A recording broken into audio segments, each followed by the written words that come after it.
Can neutrality truly exist in a region on the edge of war, or is it just an illusion, hiding deeper intentions?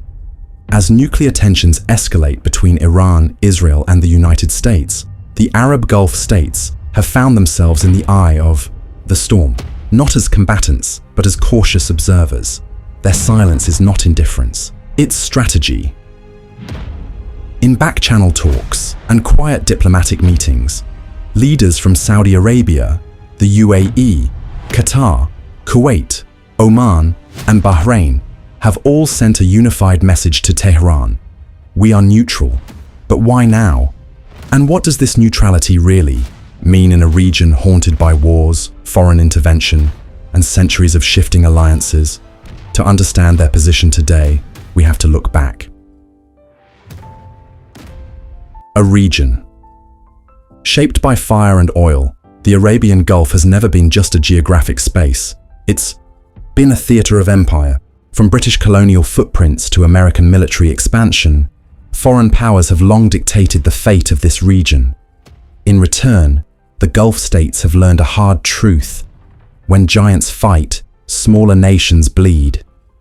The invasion of Iraq in the early 2000s, the civil war in Syria, the chaos in Yemen, each conflict has spilled across borders, destabilizing entire economies and societies.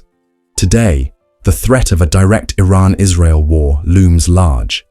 And if that war breaks out, the Gulf, despite its declarations, knows it could still be caught in the crossfire.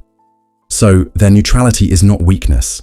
It is a calculated form of strength, a way to hold on to sovereignty, stability, and survival. The red line. No war from our soil, privately and publicly. Gulf nations have drawn a firm line. No country can use our land to launch attacks on Iran. This is more than a policy. It's a shield, a signal to Iran that while the Gulf may host US military bases, it will not participate in aggression. And the message appears to be heard. Iran, in turn, has praised this stance as responsible and stabilizing. But it's not without risks. The United States remains a major strategic ally for the Gulf.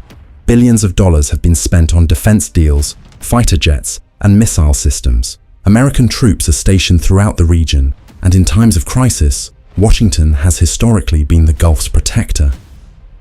The question is, can the Gulf say no to America if Washington decides to strike? This is the tightrope Gulf leaders are walking, balancing loyalty to powerful allies while maintaining peace with powerful neighbors. The fear of becoming a target in, Iran launched a devastating drone and missile attack on Saudi Aramco facilities in Abqaiq and Kurais. It was swift, calculated, and left the world stunned. For a moment, 5% of the world's oil supply vanished. The attack was a reminder of the Gulf's vulnerability. It doesn't take much to bring a kingdom to its knees. If war breaks out between Israel and Iran, and the Gulf is seen, even falsely, as complicit, the retaliation could be swift and devastating. Oil fields, airports, and commercial hubs could become targets overnight. That's why neutrality isn't just diplomacy, it's self-preservation. The ghosts of past wars memories run deep in the Gulf. The trauma of Iraq's invasion of Kuwait, the years-long US military presence in Iraq and Afghanistan, and the failed promises of peace in Palestine, all have left scars. Today, Gulf leaders are more cautious than ever. They know that every war starts with rhetoric, then airstrikes, then chaos, and in the end, it is civilians, families, and futures that are shattered. They refuse to repeat history. They've learned that war does not discriminate. It doesn't care about borders or neutrality unless it's backed by real leverage, diplomacy, and strategic alliances. A global chessboard. Let's not forget, the Iran-Israel conflict doesn't exist in a vacuum. It's being watched closely by Russia, China, Europe, Turkey, and other rising powers. The Gulf states have grown into important global economic partners, not just oil producers, but hubs for finance, logistics, tech, and tourism. In recent years, Gulf nations have signed historic agreements with China, deepened trade ties with Russia, and opened up to broader international investment. War would derail that progress. Investors would flee. Tourism would collapse. Their visions, like Saudi Arabia's Vision 2030 or the UAE's plan for a post-oil economy, would be in jeopardy. A quiet diplomacy.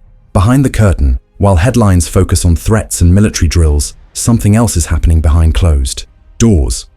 Gulf diplomats are working around the clock to keep channels open, not just with Iran and the West, but with Israel as well. It's no coincidence that several Gulf nations normalized ties with Israel in recent years under the Abraham Accords. These relationships are fragile but strategic. The Gulf wants influence on all sides. If war breaks out, they want a seat at the negotiation table, not just to protect themselves, but to help broker peace when the time comes. Because when bombs fall, it's the peacemakers who are remembered, not the warmongers. The oil gamble oil is both a weapon and a weakness. If Iran strikes Gulf oil facilities in retaliation, global prices will skyrocket. Economies will panic. Western powers will be forced to act. This is the Gulf's worst nightmare and its greatest leverage. By staying neutral, Gulf states are also protecting their role as stabilizers of the global economy. If they go to war, the world economy shakes. If they stay at peace, markets stay calm. It's a powerful position to be in, but also a dangerous one. So, can true neutrality exist? Maybe not in the absolute sense. No country is ever completely neutral. Not when alliances, history, and economics are this intertwined. But for the Gulf, neutrality is a choice to delay destruction, to protect progress, to prioritize dialogue over destruction. It is a gamble, a prayer, a line in the sand.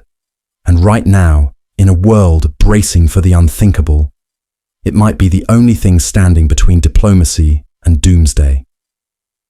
So as the drums of war echo louder in the distance, the Arab Gulf stands still, not frozen, in fear, but grounded in wisdom.